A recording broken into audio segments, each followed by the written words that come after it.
Bonjour à toutes et à tous et bienvenue pour cette nouvelle vidéo. Je vais commencer par une expérience personnelle. Il se trouve qu'il y a une semaine, c'était Halloween et nous fêtions ici, chez moi, faisions une petite fête, mais pas le dimanche d'Halloween, mais la veille.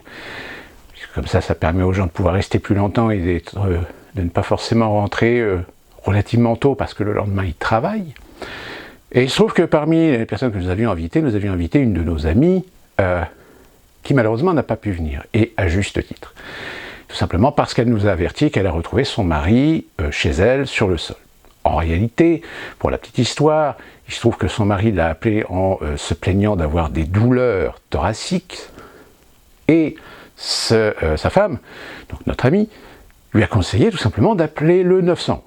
Aux États-Unis, Call 911, c'est le numéro de secours pour toute situation.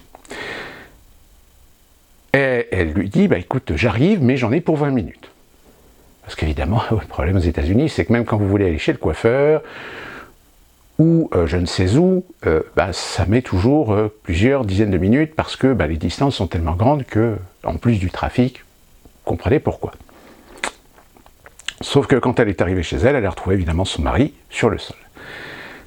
Appelle les urgences interviennent, réanimation, puisqu'il a bien fait une crise cardiaque, hospitalisation en urgence, malheureusement 20 minutes, 20 minutes, vous savez ce que ça veut dire.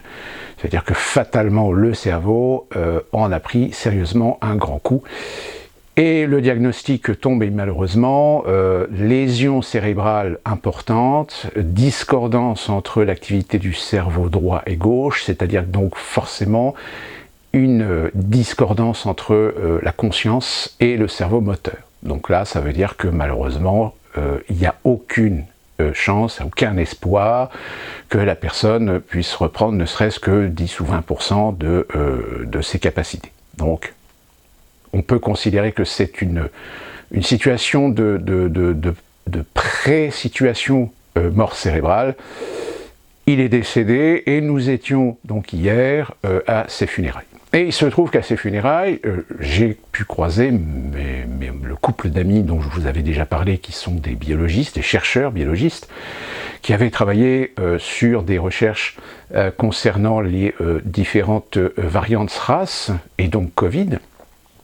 Et donc, évidemment, je discutais avec lui, et nous ne savions pas, ou nous ne connaissions pas les antécédents de cette personne, et lui me dit, moi j'ai pas d'informations comme quoi il a eu des antécédents ou des problèmes cardiaques avant, à l'âge qu'il a, c'est-à-dire qu'il avait 61 ans, il avait forcément fait un check-up. Il se trouve que check-up, rien n'a été trouvé de particulier, où il n'y avait pas de signes avant-coureurs, possiblement. Et là, mon ami me dit, il se pourrait bien que ce soit le vaccin. Alors évidemment, moi, dans ce genre de conversation, en général, je fais très attention de ne pas amener ce genre de débat, parce qu'il y a des gens qui, en règle générale, n'aiment pas ça.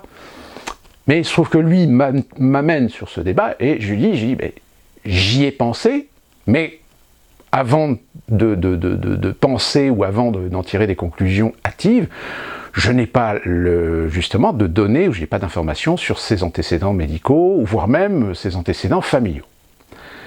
Il se trouve qu'après, on a pu savoir qu'en effet, son père, son propre père, était décédé d'une crise cardiaque. Donc il se peut qu'en effet, il y ait eu des possibilités, qu'il y ait des pathologies ou qu'il y ait des indices génétiques qu'il aurait pu le mettre en situation propice à avoir des problèmes cardiaques avec l'âge.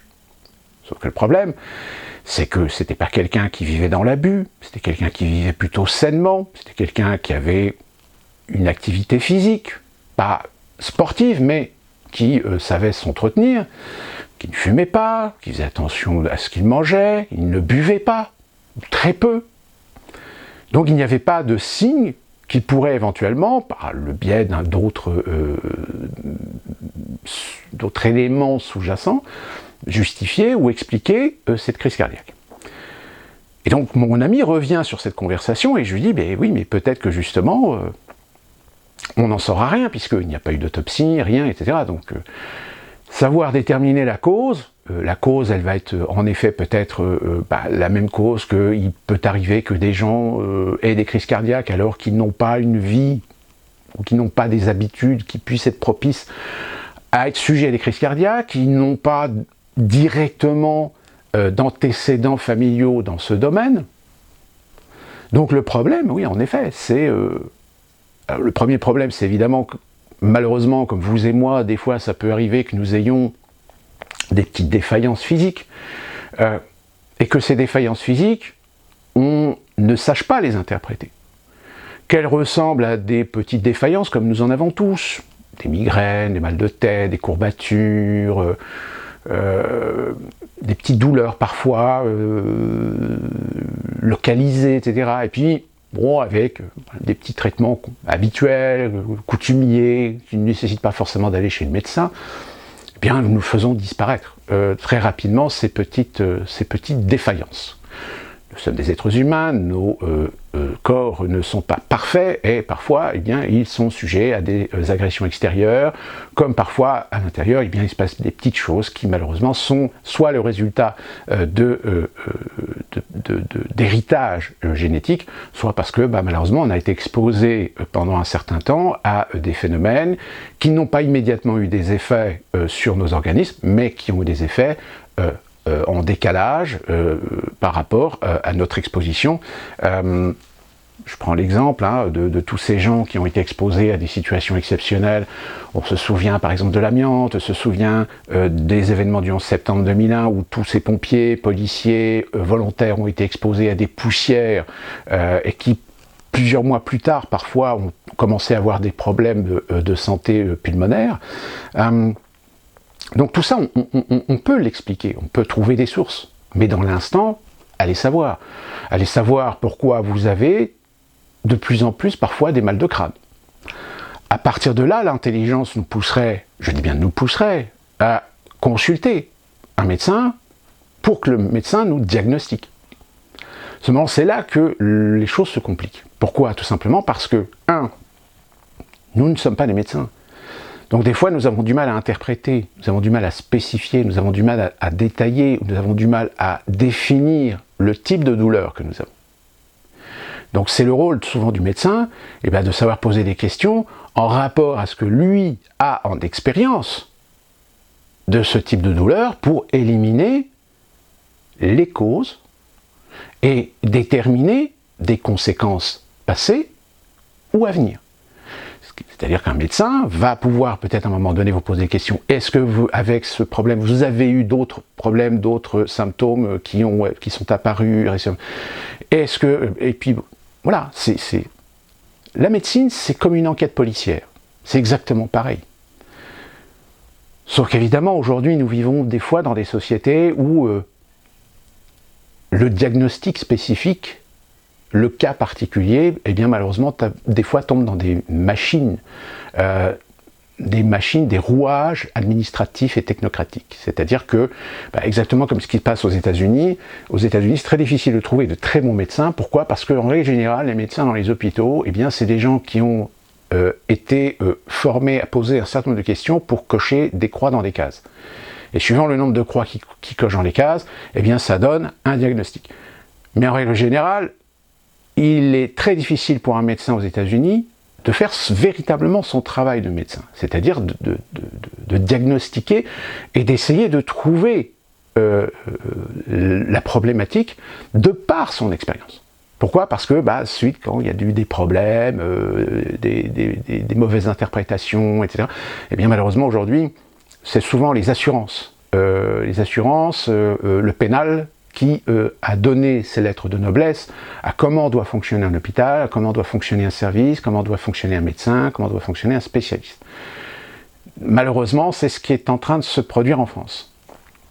Donc, petit détail précisé, je reviens au fait que le problème, en effet, c'est qu'il y a des fois, nous ne savons pas, et nous n'avons pas la science pour interpréter parfois certains signes quand ils sont récurrents, quand ils sont réguliers. Et donc, malheureusement, le mari de notre ami, allez savoir pourquoi, n'a pas su à un moment donné considérer ou prendre en considération le problème, et surtout une douleur thoracique, en général, douleur thoracique, c'est poumon ou cœur, donc j'ai pas 36 000 solutions. Donc là, pas de d'hésitation, on appelle le 911, on va tout de suite voir un médecin, etc. Et en réalité, on a su par la suite que c'est ce qu'il voulait faire. C'est en fait, il voulait attendre que sa femme revienne pour aller aller de lui-même aux urgences. Pourquoi? Est-ce que c'est un problème de coût?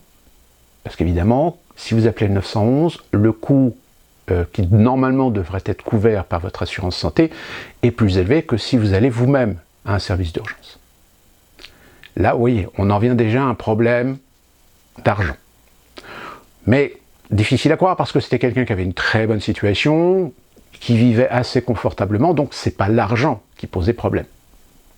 Sauf si peut-être, en effet, il y avait des problèmes d'argent dont on ne connaissait pas l'existence. Mais voilà, ça, pour l'instant, on n'a pas... a priori, il n'y a pas ce genre de problème. Et donc, je reviens à ma discussion avec cet ami biologiste, et on part justement dans cette conversation de... Mais finalement, aujourd'hui, où est-ce qu'on en est? Eh bien, lui-même a admis, en tant que chercheur, que oui, l'efficacité des vaccins, aujourd'hui, on commence à y voir plus clair. Vous m'étonnez, parce qu'avec les milliards de gens qui ont été vaccinés, avec les suivis, comme je vous l'avais donné dans plusieurs vidéos, aux États-Unis, en Europe, etc., aujourd'hui les laboratoires, ainsi que les instituts de santé nationaux et voire même internationaux, aujourd'hui voient un petit peu plus clair sur ce qu'on doit prendre en considération, sur la dangerosité ou l'efficacité. Raison pour laquelle aujourd'hui, Moderna est déconseillé à l'usage pour les personnes de moins de 55 ans. Le Pfizer est déconseillé, alors je ne sais plus pour les plus de 65 ans, ou enfin je ne sais plus. Je pense que si vous suivez un petit peu l'actualité, vous avez pu voir un petit peu l'évolution des recommandations et, concernant l'usage des vaccins. Et on en vient au fait que d'autres personnes arrivent dans la conversation et on se compare les uns les autres, doublement vaccinés. Certains d'entre nous, finalement, ont eu parfois les mêmes effets secondaires. Mais des effets secondaires, je dirais, très logiques, normaux, c'est-à-dire des effets secondaires comme des fois on peut en avoir quand on se fait vacciner. Le problème, c'est que mon ami, lui, admettait, il dit, oui, c'est vrai que dans la grande majorité des cas, on a des relevés d'effets secondaires, mais des effets secondaires minimes, c'est-à-dire des effets secondaires logiques. Et lui nous explique, et vous savez, nous, vu qu'on travaille dans les hôpitaux, etc., ça fait maintenant depuis un mois que de plus en plus les organismes poussent ou obligent à la 3e dose. Et donc ils ont fait leur 3e dose. Et il m'a dit, 3e dose, pas de problème. Alors que la 2e dose, en effet, on avait eu des effets secondaires. C'est assez amusant parce que lui et moi, nous avions eu exactement le même effet secondaire, c'est-à-dire pendant quelques dizaines d'heures, enfin 10 ou 12 heures sur une journée, on va dire, on a eu des courbatures et on a eu des impressions de poussée de fièvre, alors qu'en réalité, on n'avait pas de fièvre. Et ça, voilà, ça a été un coup de butoir pendant une journée, et puis après, terminé, bon, petite fatigue assez récurrente, en effet, pendant un certain nombre de temps.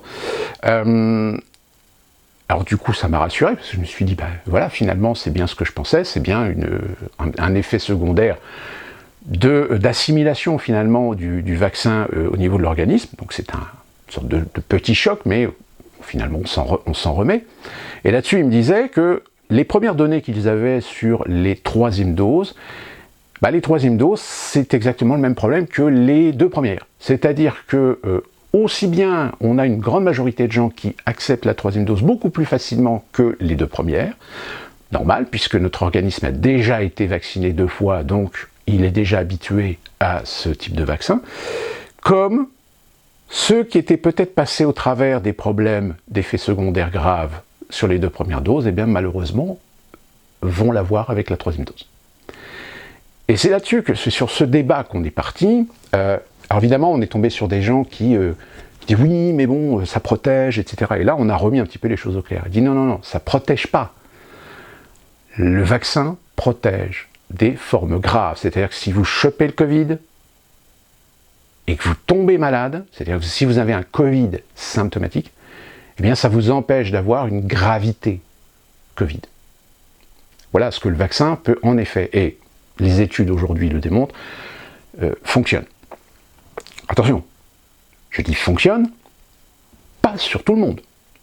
Parce que, en effet, et je vais encore me répéter, le problème c'est que tous les traitements qui existent aujourd'hui, depuis que la médecine est médecine, si elle fonctionne peut-être sur 4 personnes sur 5, il y aura toujours une 5e personne sur laquelle le traitement ne va pas fonctionner ou risque de provoquer des effets secondaires graves ou des effets secondaires minimes, ou temporaires ou durables. Parce que, encore une fois, comme toute forme de science, elle n'est pas exacte, elle n'est pas absolue. C'est que la science, elle fonctionne dans cet état d'esprit qui est qu'elle peut établir des choses, mais que ces choses ne doivent pas être prises en considération absolue dès le départ et qu'il faut de la contrariété, qu'il faut savoir remettre en question la science pour soit, en effet, soulever des détails qu'on n'a pas su, qu'on n'a pas vu, qu'on n'a pas voulu soulever dès le départ, ou affirmer et affiner ce que la science a établi. Une fois, j'avais donné cet exemple. Regardez, un exemple très flagrant. Regardez en astronomie. Pendant combien de temps on a cru que Pluton était une planète ? Eh bien aujourd'hui, avec l'évolution technologique, avec l'évolution des hautes résolutions, avec les observations des satellites qu'on a pu envoyer jusque là-bas, eh bien aujourd'hui, Pluton n'est plus une planète. C'est un objet céleste. Parce qu'il n'a pas les caractéristiques d'une planète. Et pourtant, si on remonte dans le temps, dans les années 70, et qu'on va voir un astrologue, qu'on lui dit, vous savez que Pluton n'est pas une planète, eh bien l'astrologue il va vous dire, mais vous êtes fou, vous êtes un hérétique. C'est établi que Pluton est une planète. Eh bien, la médecine, c'est exactement pareil. C'est-à-dire qu'aujourd'hui, les technologies, les techniques que nous développons, si nous les montrons ou si nous en parlons à des médecins dans les années 50, certains vont vous dire, mais vous êtes fou, mais vous êtes taré. Comment voulez-vous pénétrer le corps avec des objets que vous allez contrôler avec des machines ? Mais c'est irresponsable, ce n'est pas éthique. Et pourtant, aujourd'hui, eh bien, certaines opérations sont pratiquées grâce à de la robotique. Voire même de la robotique à distance. Donc, vous voyez, la science n'est jamais exacte. Elle évolue selon ce que nous en comprenons, de par les outils, de par les perceptions et de par les moyens que nous avons aujourd'hui de comprendre, d'interpréter, de contredire parfois et de critiquer pour mieux affirmer, pour mieux confirmer ce que la science a pu nous établir. Eh bien, la technologie médicale pour les traitements, les vaccins, etc., c'est la même chose. Aujourd'hui, nous avons des vaccins que nous utilisons depuis des années. Je vous rappelle cet exemple de vaccins que nous utilisons aujourd'hui, mais qui peut-être dans quelques années, nous arrêterons de les utiliser parce qu'on considérera que 80%, 85% de la population est immunisée, naturellement. Donc on n'a plus besoin de vacciner. On continuera à vacciner dans les pays où le virus ou la maladie persiste, pour justement protéger à la fois les personnes de ces pays, mais si ces personnes voyagent, eh bien qu'elles ne retransportent pas le virus et que nous soyons protégés contre ce virus. Mais ça ne veut pas dire que si ça fonctionne pendant 10, 20, 30, 40, 50 ans, voire 100 ans, dans 100 ans, tout d'un coup, on va avoir une pandémie d'une maladie qu'on croyait ou qu'on croit aujourd'hui éradiquer. C'est tout à fait possible. Donc si vous voulez, si vous comprenez ça sur un point de vue scientifique, logique, de bon sens, vous comprenez la complexité aujourd'hui des vaccins. Alors, cet ami, évidemment, on a trouvé tout à fait les compromis pour expliquer aux autres comment ça fonctionne, etc. Que, en réalité, la règle aujourd'hui qui fonctionne en matière de pandémie, en matière de lutte contre le Covid, c'est le bénéfice-risque. C'est-à-dire qu'on considère le bénéfice s'il est majoritairement acquis, et on prend en considération le fait que pour le bénéfice de la majorité, eh bien, on prendra le risque pour une minorité. Et c'est là que le débat a commencé à se lancer sur le fait que le problème de la gestion technocratique. Et c'est là que notre ami, là par contre, il s'est fâché. Il s'est fâché parce qu'il a dit, moi j'accuse les États, j'accuse l'OMS, j'accuse les organisations de santé, j'accuse l'État français de ne pas avoir dit les choses intelligemment et d'avoir non seulement joué avec la peur pour pousser les gens à se vacciner au mépris non seulement de l'éthique du libre arbitre et aussi de la science. Et donc, oui, en effet, un jour, il va y avoir des responsabilités à trouver.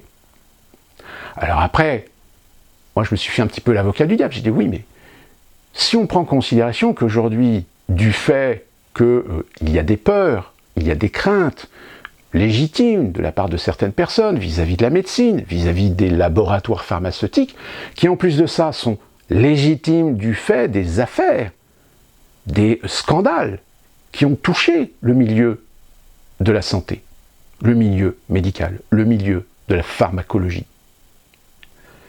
Comment peut-on expliquer à ces gens de dire, ben oui, mais attendez, ça c'est des cas d'exception, mais d'une manière générale, accepter la science? Ben non. Et c'est là qu'à un moment donné, j'ai expliqué aux autres personnes qui étaient assez réticentes, j'ai dit, mais regardez le remdesivir, regardez ce qui s'est passé avec le remdesivir. On est en pleine pandémie. On est en plein discours idéologique d'espoir sur des remèdes, sur des vaccins. Et qu'est-ce qui se passe? Un jour, Gilead balance son rapport certifié par le fameux organisme The Lancet qui publie le vendredi le rapport sur le remdesivir. Magnifique, le remdesivir est efficace, 30%, etc. Regardez, voilà les tests, les machins, on a fait tel test randomisé sur tel. Sauf qu'il n'a pas fallu 24 heures que dès le samedi, vous avez des médecins, des spécialistes, des biologistes, des virologistes, des épidémiologistes, etc., qui ont commencé à tirer la sonnette d'alarme en disant attendez, là dans le rapport il y a des trucs qui ne vont pas là. Là, il y a sur les randomisés, pourquoi il n'y a pas telle ou telle personne avec telle pathologie? Pourquoi est-ce qu'ils ont exclu telle pathologie, etc. Et là, tout d'un coup, ça a fait boule de neige. Et dès le lundi, eh bien, le Lancet a retiré le rapport en s'excusant du fait qu'en effet, il n'avait pas été pertinent de constater que certains détails du rapport eh bien, émettaient des doutes, émettaient des incertitudes, émettaient des imperfections dans l'art et la manière de Gilead de présenter, de promouvoir son remdesivir, ce qui par la suite, évidemment, a poussé les organismes de santé à demander des enquêtes, à demander des études complémentaires, et ces études complémentaires, eh bien, ont en effet très rapidement confirmé que le remdesivir n'était pas le produit le plus efficace. S'il était efficace, en effet, sur un certain nombre de gens, ça revient à ce que je vous disais tout à l'heure, le problème, c'est que sur d'autres personnes avec un certain nombre de pathologies, et voire même parfois des pathologies peut-être pas forcément conscientes, c'est-à-dire que les gens n'étaient pas conscients d'avoir ce genre de problème de santé, peut-être minime, peut-être qu'ils se seraient déclarés dans 10, 20 ou 30 ans, et bien malheureusement le remdesivir, lui, va avoir un effet réactif sur ces pathologies particulières. Donc là, c'est pour ça qu'au bout d'un moment, hop, stop, le remdesivir, on arrête. Et c'est là que vous avez des organismes d'information indépendants qui ont commencé à faire un historique en disant, mais attendez, le remdesivir, à l'origine, c'est pas un produit qui a été développé pour lutter contre le Covid. À l'origine, c'était un produit qui était développé bien avant, et sur lequel, déjà, il y avait des études qui démontraient qu'il y avait un problème d'efficacité. Donc à partir du moment où, quand vous commencez à parler de ça, vous commencez à médiatiser ça, etc., les gens qui sont déjà un petit peu réticents, qui ont déjà eu des mauvaises expériences avec la médecine, qui ont déjà eu des retours ou des problèmes ou des histoires dans leur famille, directes ou indirectes, à cause de la médecine, quand ils entendent ça, comment voulez-vous qu'ils aient confiance? C'est logique. Il y a une peur qui s'installe. La peur de « je ne vais pas me faire vacciner avec un produit dont on nous dit qu'il n'est pas homologué de façon définitive parce qu'il n'a pas fini son cycle de test puisqu'il est toujours en phase 3 », mais qu'après vous avez des médecins qui nous disent « oui, mais vous savez, de toute façon, là aujourd'hui on a des millions et des millions, voire des milliards de gens qui ont été vaccinés, donc ça prouve que les vaccins, de par les suivis qu'on a fait, ça prouve que ça fonctionne, c'est efficace, etc. » Oui, sauf que le problème, il y a deux problèmes. Le premier problème, c'est que ceux qui disent ça, c'est les mêmes qui, parfois, pour certains, promouvaient la remdesivir. Ils disaient c'est génial, c'est magnifique, Je prends l'exemple de Blachier, par exemple. De Lacombe.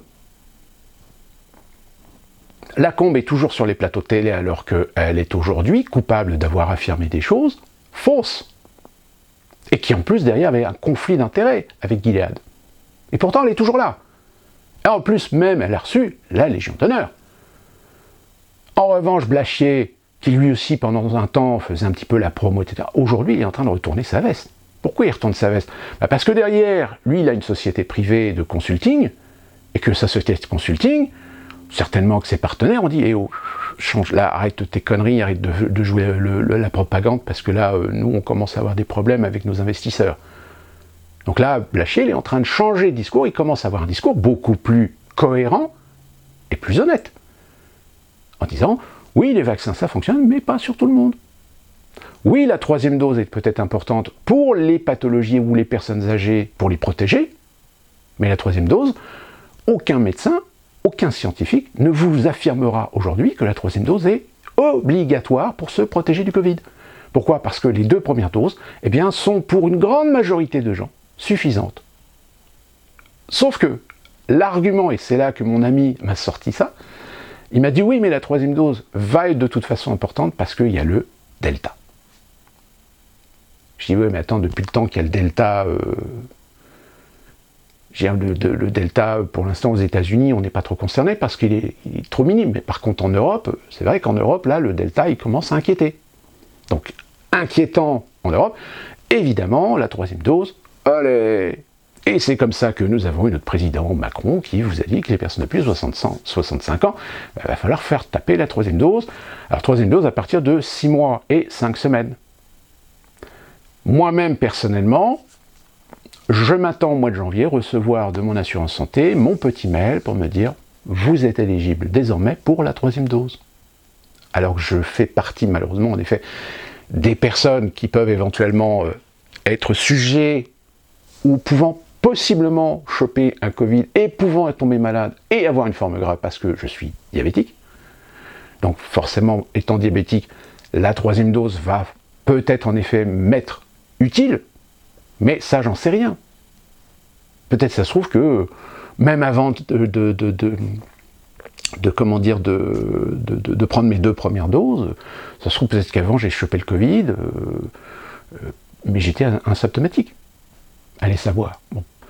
Je pense que non, puisque ma femme, qui elle a été testée dans le cadre de son travail, elle a toujours été négative. Donc, si j'avais chopé le Covid, je l'aurais forcément refilé, elle l'aurait eu forcément aussi. Mais voilà, pour l'instant, on n'en sait rien. Parce que bon, personnellement, on me vaccine, mais on ne m'a jamais testé. Donc, allez savoir pourquoi. Donc tout ça pour revenir à cette conversation qui était très intéressante, parce que finalement, on en revient toujours au même problème. C'est que rentre finalement en conflit, alors, le bon sens de prendre conscience que la médecine n'est pas une science exacte, et que les traitements, les procédés qu'on nous invite normalement à faire, qu'on ne nous oblige jamais à faire, là tout d'un coup on se retrouve dans une situation où des États, des institutions, des organismes font des salam-alek, etc. pour obliger la vaccination. Je rappelle, en France, il n'y a pas d'obligation vaccinale pour l'instant. Mais ils utilisent des procédés comme le pass sanitaire pour pousser les gens, pour obliger les gens de leur chef à aller se vacciner. Mais en France, officiellement, il n'y a pas d'obligation vaccinale. Aux États-Unis, vous avez entendu, Biden a fait le mandat vaccinal. Or, il y a déjà presque la moitié des États qui ont dit « va te faire foutre ». Sauf que vous avez d'autres États qui, eux, très complaisants et très alignés, comme par exemple l'Illinois, le gouverneur de l'Illinois veut faire passer une loi pour retirer l'argument, ou tout du moins le prétexte de la conscience, c'est-à-dire la capacité de chacun d'avoir sa conscience de choisir de se faire vacciner ou non, dans la loi. C'est-à-dire que dans la loi de protection contre la pandémie, il veut éliminer, pour le vaccin Covid, le droit à la conscience de ne pas ou de se faire vacciner. Donc vous voyez jusqu'où ça va. Bon. Ça ne veut pas dire que si cette loi est passée dans l'État de l'Illinois, vous avez des comtés qui, eux, vont dire non, on fait passer un décret comme quoi votre loi, vous allez vous la mettre où je pense. Donc voilà, vous voyez la complication aux États-Unis de ce problème.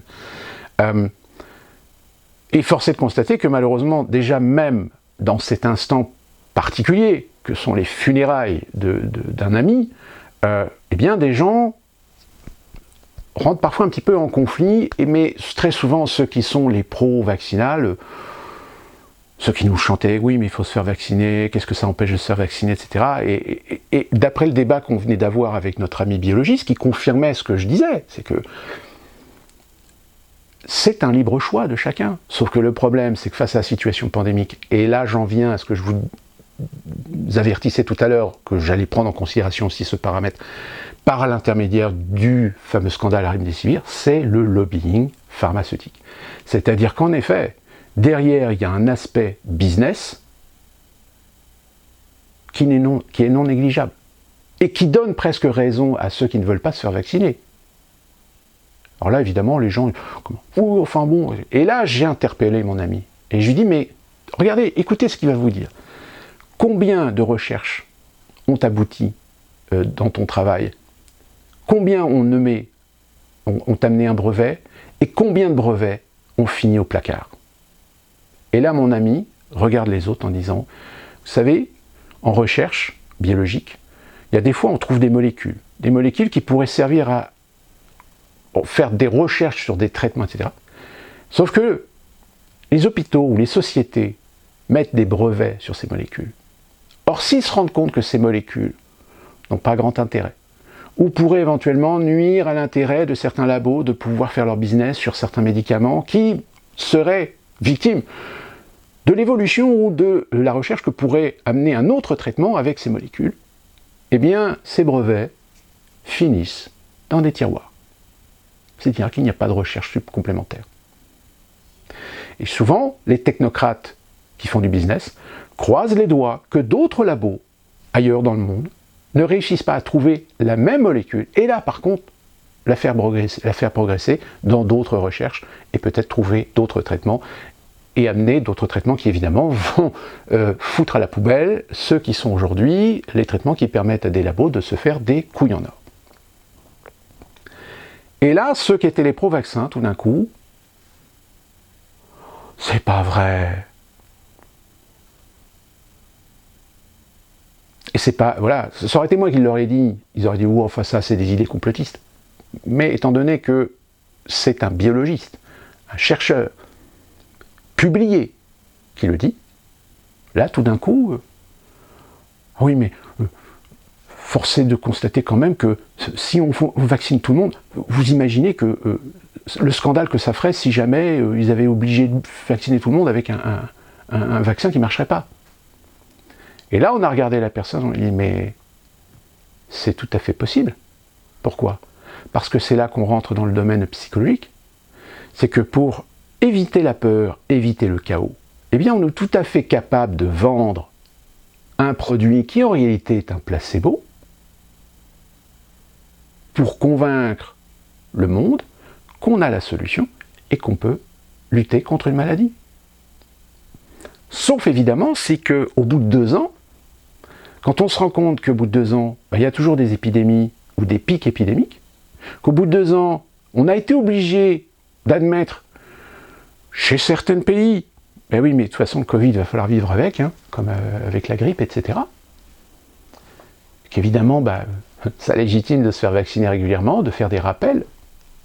Oui, sauf que le problème, c'est que l'efficacité du vaccin, quand on a des vagues de 3e dose, des vagues de 4e dose, des vagues de 5e dose, et que vous avez des pays qui, pour faire les bons élèves, réussissent à vacciner 70, 80, 90% de leur population, et que quelques semaines plus tard, tout d'un coup, ils ont des pics épidémiques dans leur population, Israël, actuellement les Pays-Bas,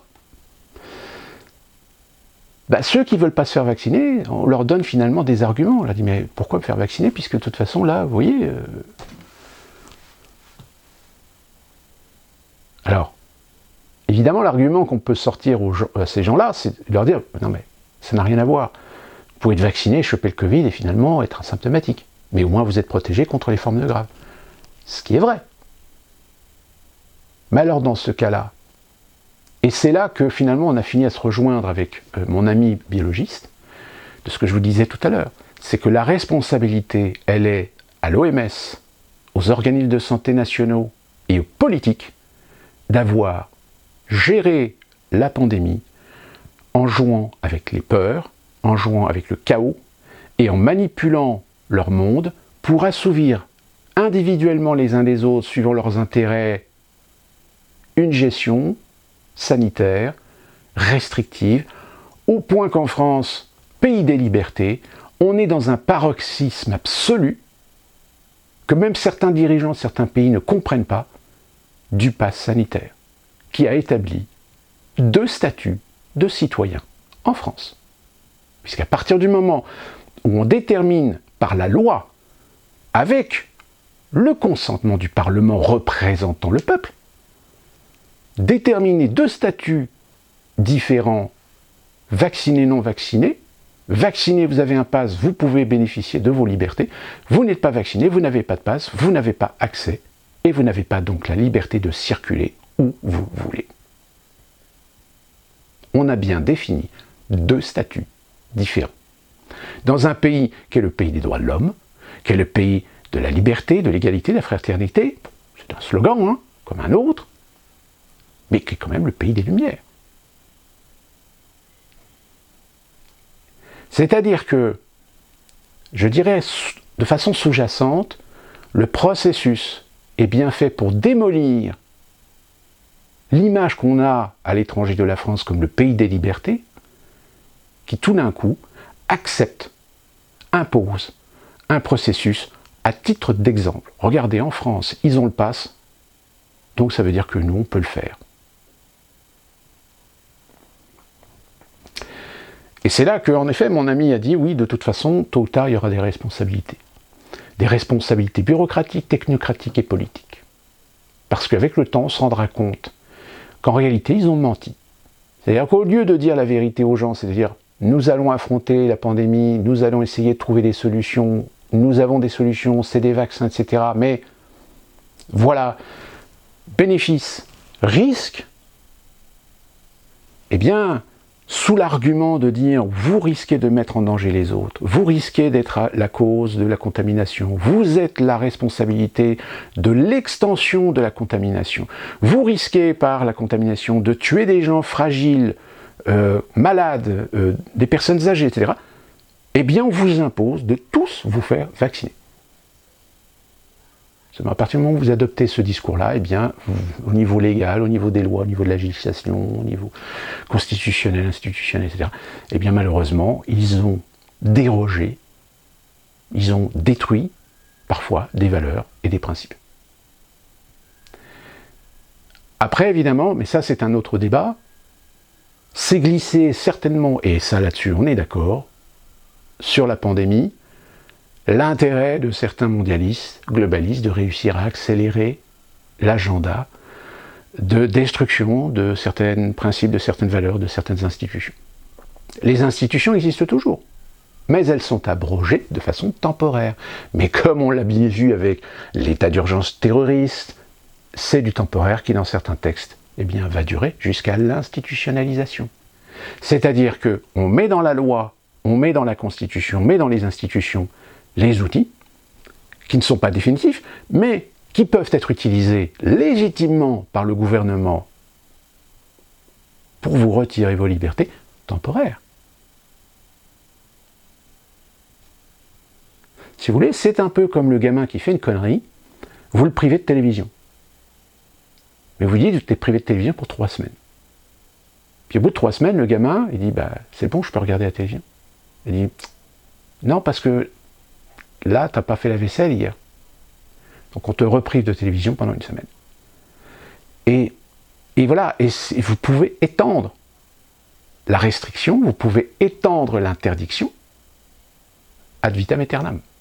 Vous en avez la légitimité, vous en avez l'outil, la légalité, la constitutionnalité. je rappelle, le Conseil constitutionnel a validé la possibilité de permettre au gouvernement de pouvoir étendre le pass sanitaire jusqu'au 31 juillet 2022.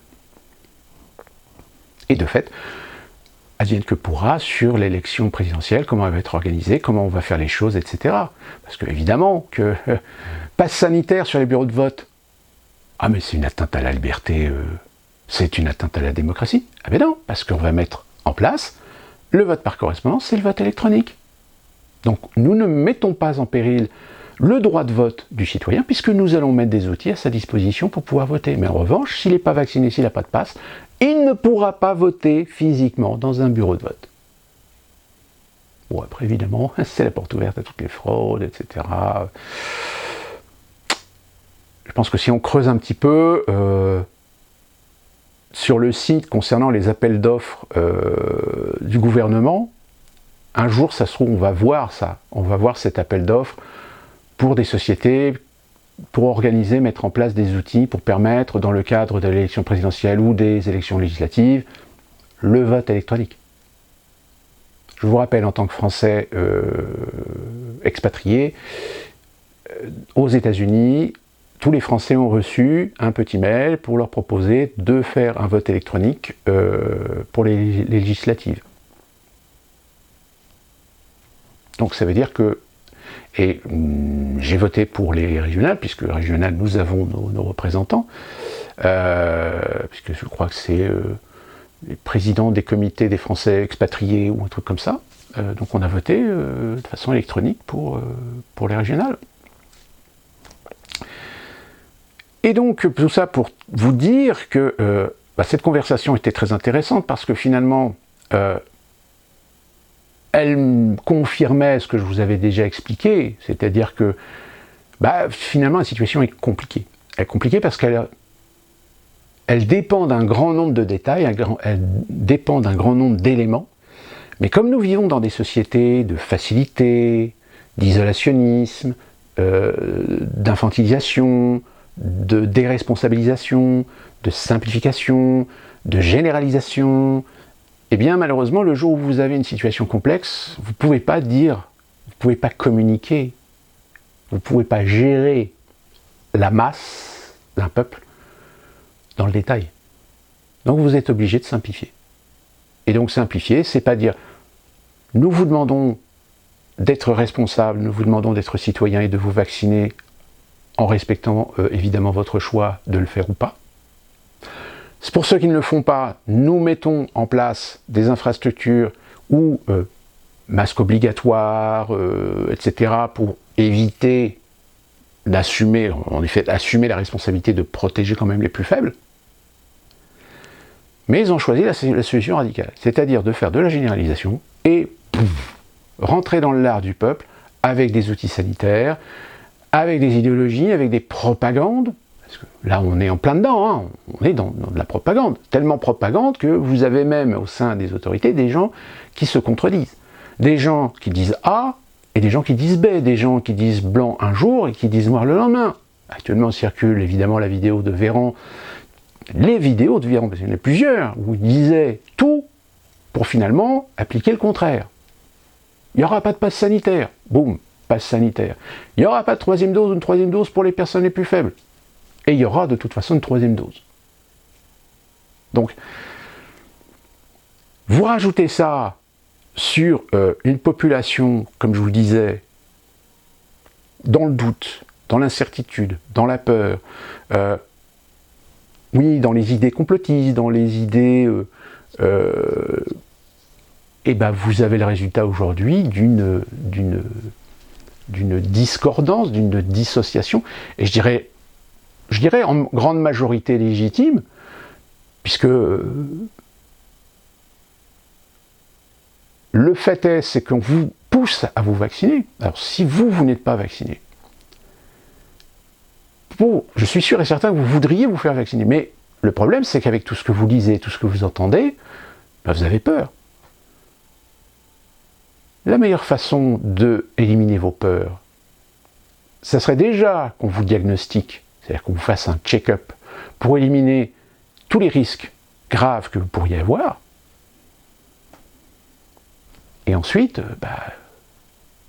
c'est de votre libre arbitre, c'est de votre libre choix de vous vacciner ou de ne pas vous vacciner. Mais en effet, si vous ne vous faites pas vacciner, assumez au moins le fait de vous protéger. Pas de protéger les autres, mais de vous protéger vous. Parce que les vaccinés aujourd'hui sont contaminants. Donc si un vacciné est contaminé d'un delta que vous fréquentez et que vous n'êtes pas vacciné et que vous chopez le delta, bah en effet, vous allez avoir une chance sur 2 de tomber malade et d'avoir une forme grave. Alors attention, j'entends déjà loin, etc. Il est en train de faire la promotion. Non, non, je fais la promotion de rien. Moi, j'ai toujours défendu la position que vacciner, tu te fais vacciner si tu as envie, tu te fais pas vacciner, c'est ton choix. Alors après, on va dire, oui, mais c'est une réaction ou c'est un propos irresponsable. Pourquoi c'est irresponsable?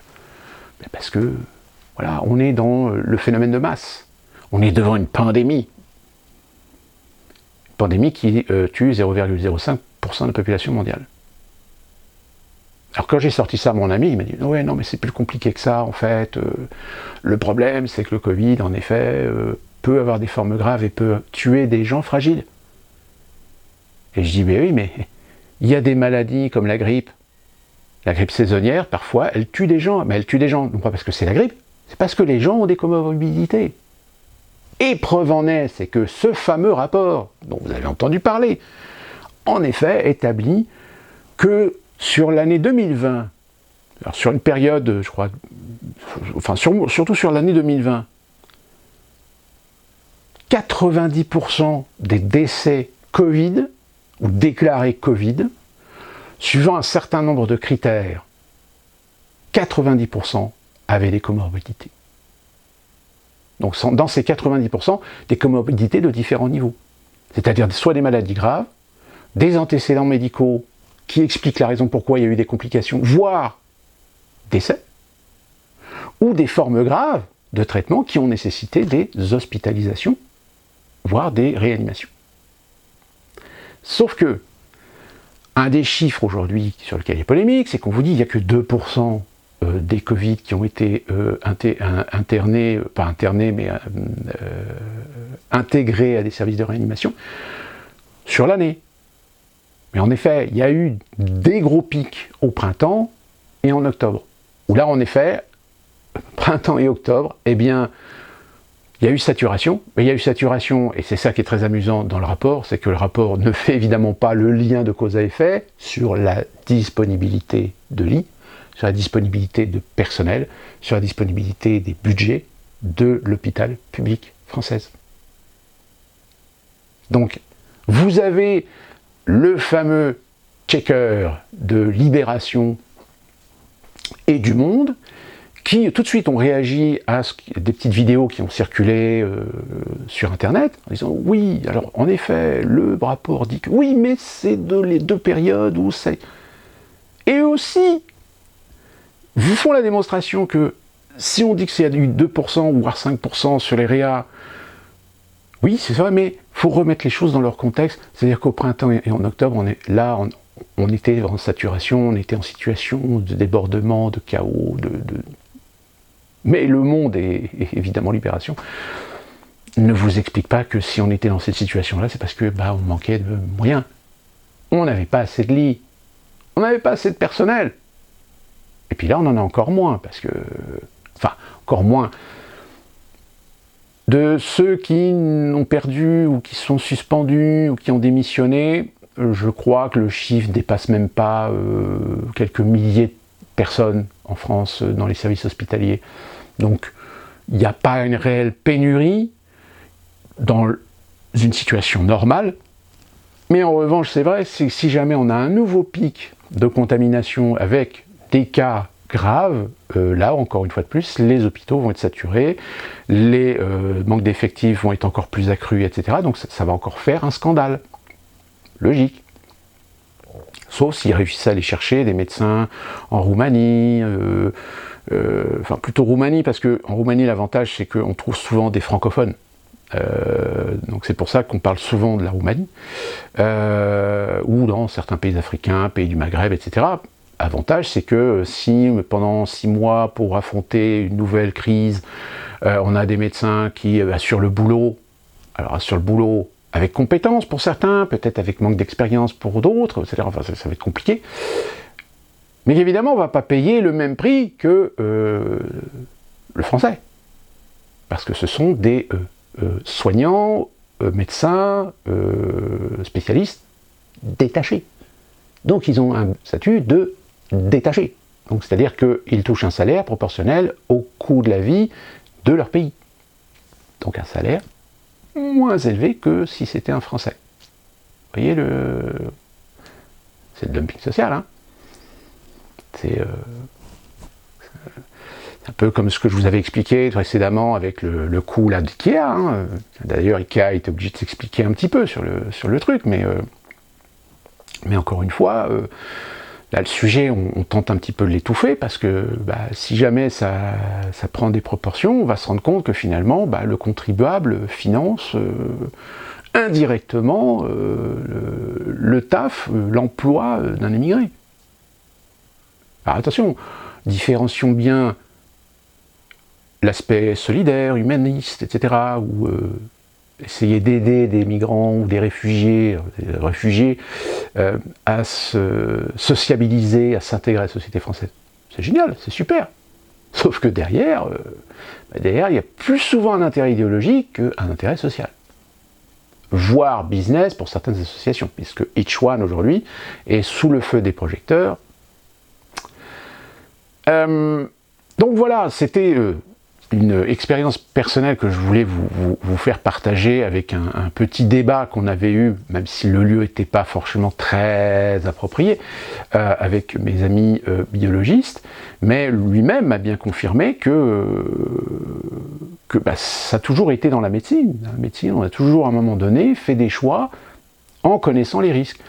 La médecine, c'est minimiser les risques pour maximiser les avantages pour le plus grand nombre. Mais ça n'a jamais, ô combien jamais, été des solutions miracles pour tout le monde. Donc c'est vrai, si vous n'êtes pas conscient de votre situation de santé, si vous ne consultez pas régulièrement, si vous n'êtes pas alerte à quelques petits signes récurrents, réguliers que vous avez, mal de crâne, mal à la nuque, petite douleur thoracique, ou des trucs comme ça, et que vous allez vous vacciner et que vous tombez malade, voire vous mourrez, oui, la responsabilité, elle est d'un côté la vôtre, parce que vous n'aurez pas pris considération, vous n'aurez pas assumé, ou peut-être aussi accepté l'idée que vous avez peut-être un problème de santé, mais que vous ne voulez pas l'admettre. Et la responsabilité, là par contre, des services de santé, de ne pas forcément diagnostiquer. Le problème, c'est qu'en effet, quand vous allez vous faire vacciner, on vous pose 2-3 questions, vous avez des allergies, etc. Mais qui sait s'il a une allergie, qui risque d'avoir un problème avec le vaccin? Personne, vous n'êtes pas médecin. Moi, si j'ai chopé un diabète, c'est parce que j'ai une intolérance au maïs. Et comme je mangeais quasiment jamais de maïs en France, j'ai jamais eu de problème en France. Sauf que le problème, c'est que quand j'étais un buveur de coca, le coca en France, il est fait avec du sucre. Aux États-Unis, il est fait avec de la saccharose. C'est du sucre de maïs. Donc, mais je ne le savais pas. Je n'en étais pas conscient. J'en étais pas conscient parce que, en France, je n'avais pas de signe avant-coureur du fait que je ne consommais que très peu, voire quasiment jamais, de maïs. Donc, vous voyez, c'est malheureusement le problème. C'est que les choses sont compliquées, les choses sont complexes, sauf que malheureusement, quand vous avez des problèmes de business derrière, ou d'influence ou de lobbying, qui entachent ou qui parfois poussent un petit peu la main à des intérêts financiers plutôt qu'à l'intérêt scientifique, finalement on peut dire que la Covid-19 a fait émerger un ensemble d'incohérences, de problèmes, mais aussi de réalités concernant la santé d'une manière globale, dont les gens n'ont jamais été sensibilisés, dont les gens n'ont jamais pris conscience, et tout d'un coup, forcément, alors d'un côté, les gens ont peur de perdre leur liberté, de peur de tomber malade, etc. Donc se font vacciner les yeux fermés, Alors pour ceux qui n'ont pas d'antécédents, pour ceux qui finissent par bien assimiler le virus, ah ben ils sont contents. Ils sont contents, c'est bien. Ils ont le pass sanitaire en France.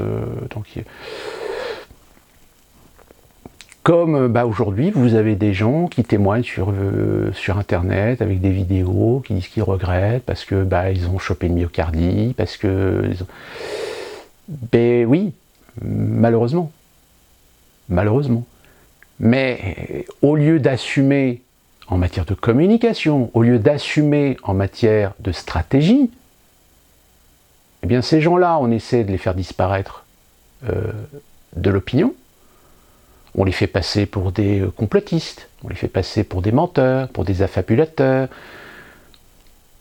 pour protéger la doctrine faites-vous vacciner. Donc je terminerai en disant, troisième dose aujourd'hui pour les plus de 65 ans en France. Sachez qu'aux États-Unis, la troisième dose est déjà obligatoire dans certains secteurs, surtout les secteurs de santé, pour les maisons de retraite, etc. Donc là, les troisièmes doses sont en cours. En France, donc je vous dis les plus de 65 ans, donc plus de 65 ans, alors attention, je rassure, 6 mois et 5 semaines après la deuxième dose.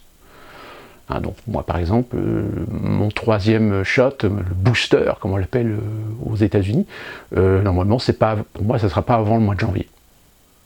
Donc d'ici là, j'aurai le temps de voir ce que va faire la troisième dose. Donc attendez-vous, oui, en France, que peut-être cet hiver, on fasse de la dramaturgie sur un pic de contamination au Delta. Alors mon ami m'a confirmé qu'en effet, les 2 doses que nous avons reçues a 2 tiers de chance de ne pas être efficace contre le Delta. Mais encore une fois de plus, n'est pas efficace contre le Delta, mais une grande majorité des gens auront quand même une immunité qui les protégeront contre le Delta. Comme vous allez avoir une proportion de gens doublement vaccinés qui vont choper le Delta, mais qui vont tomber malades. Encore une fois, parce que la logique et le bon sens amènent que nous sommes tous différents. Et que sur 5 personnes qui ont eu la double dose, 5 personnes qui vont choper le Delta, il y a de fortes chances que vous en ayez 2 sur 5 ou 3 sur 5 qui tombent malades. Et que sur les 3 qui tombent malades, il y en ait un qui est une forme grave, alors qu'ils ont été vaccinés. C'est une probabilité réelle. Seulement ça, évidemment, on ne le dit pas à la télévision, on ne le dit pas dans les médias, on ne le dit pas sur Internet, on ne le dit pas sur Facebook, sinon on se fait striker. Et de fait, tout d'un coup, c'est la réalité scientifique, c'est-à-dire que c'est la doctrine que nous maîtrisons la science, car grâce à la science, nous apportons des solutions fiables, sauf qu'aujourd'hui, en coulisses, il y a des gens qui disent oui, fiable, mais pas pour tout le monde. Et que finalement, si elle ne l'est pas pour tout le monde, on va quand même considérer que si la grande majorité a le bénéfice, eh bien on accepte le risque pour les autres. C'est ce qu'on appellerait dans l'armée le quota de perte acceptable. Seulement ça, évidemment, humainement, dans tous les pays droits de l'hommistes, etc., c'est inacceptable. C'est inacceptable de se présenter devant les Français, de dire, vous savez, vous allez vous faire vacciner, seulement nous acceptons l'idée que le vaccin n'est pas totalement efficace pour toutes les pathologies, et que nous acceptons qu'il y ait un risque de 10 ou 20% de complications, de décès, d'effets secondaires permanents, etc., chez nos compatriotes. Pensez bien que si vous dites ça à la télévision, le lendemain, c'est fini. Là, vous avez des plaintes qui tombent au Comité des droits de l'homme de l'Union européenne. Enfin, c'est quoi? C'est inadmissible. Accepter que des gens meurent pour le bénéfice d'une majorité, c'est ce qu'on appelle du sacrifice, etc. Mais oui, mais malheureusement, dans la science, la notion de sacrifice existe. Sauf qu'à la différence, c'est que dans la science, on va demander le consentement. On n'oblige jamais personne. Attention, là je vous dis ce qui est la règle. Ça ne veut pas dire qu'il n'y a pas eu dans le passé, des fois, des laboratoires ou des sociétés qui ont passé outre la règle et qui, dans le dos, à leur insu de certaines personnes, ont en fait utilisé des gens comme cobayes sans qu'ils le sachent. Ça, évidemment que ça existe, et que ça existe toujours, hein, malheureusement, il y en a. Je dirais même, attention, vous avez l'hypocrisie de certains pays qui disent « nous avons des lois, nous avons des protocoles » qui interdisent. Mais en revanche, qui ne font rien lorsqu'ils se rendent compte que certains laboratoires ont été dans des pays où les réglementations sont beaucoup moins strictes, voire dans des pays où, alors là, l'éthique, on n'en a rien à foutre. Hein? Vous savez, ça rejoint un petit peu cette petite question qu'on ne soulève jamais dans les reportages sur la Corée du Nord. Pourquoi la Corée du Nord continue à faire des essais nucléaires ou des expériences de recherche nucléaire? Ben, c'est tout simplement parce que c'est pas proprement pour eux. C'est parce qu'ils sont le terrain d'expérimentation pour des clients, pour des tierces. Plus particulièrement des tierces qui, eux, ont promis à la communauté internationale de ne plus faire d'expérimentation pour le développement des armes nucléaires, mais ils n'ont jamais signé pour faire leurs expériences chez les autres. En secret, évidemment.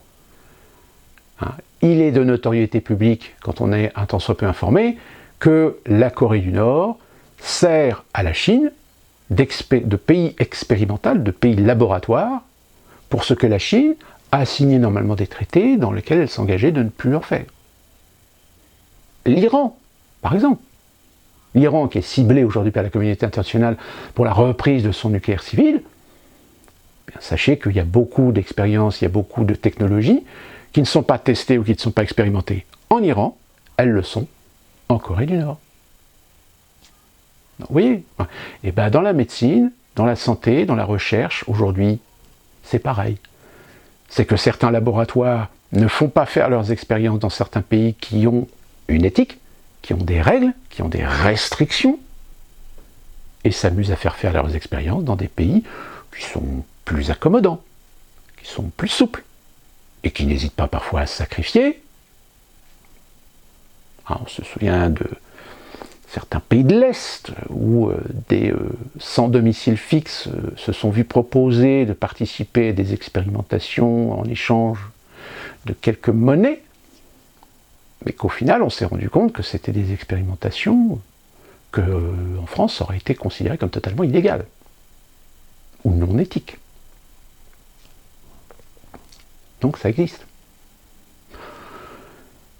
Plus d'autres problèmes, d'autres phénomènes, etc., qu'évidemment, vous n'en verrez jamais des reportages sur TF1, vous ne le verrez jamais dans l'émission d'Élise Lucet, Contre-enquête, je crois, ou Cache Investigation, truc comme ça. C'est pas le genre de sujet que vous verrez dans ces émissions-là. Parce que, attention, ou alors c'est parce que c'est commandité par des concurrents d'un laboratoire pour le mettre sous les projecteurs dans cette guerre économique qu'il y a entre certains laboratoires. On connaît la tactique, hein. On balance le concurrent de faire des expérimentations dans un pays hors éthique, etc. Et comme ça, il y a un scandale qui est balancé sur le concurrent et le laboratoire commanditaire, indirectement du reportage qui dénonce le scandale, etc. C'est exactement le même principe que les Panama Papers et le dernier, là, dont je me souviens plus, c'est les Papers, je ne sais plus, enfin, c'est commandité.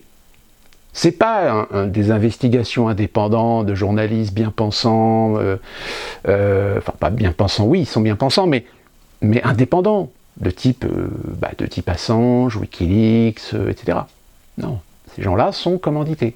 Commandités de trouver des noms, des personnalités sur lesquelles on veut taper sur les doigts parce que voilà, ils sont pas en accord ils sont pas soumis, ils sont pas.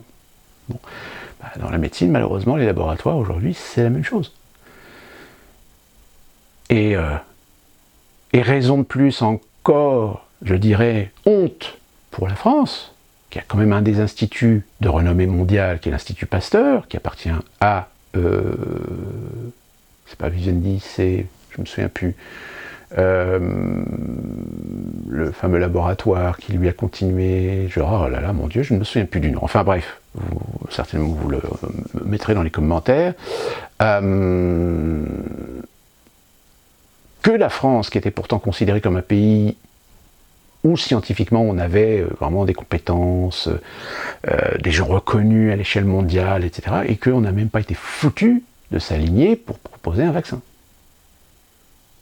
Ou moins un traitement, ou un produit.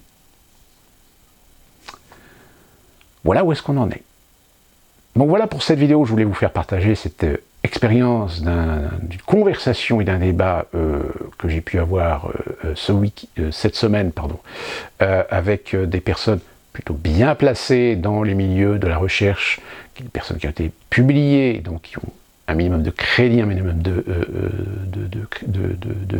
d'authenticité et d'éthique, et qui m'ont fait plaisir de bien me confirmer ce que je vous ai déjà expliqué plusieurs fois par rapport à cette pandémie et par rapport au Covid, que malheureusement il y a une guerre fratricide entre l'éthique scientifique d'une manière générale et la technocratie et la politique qui sert les intérêts du capital, du business, des laboratoires privés, de la finance.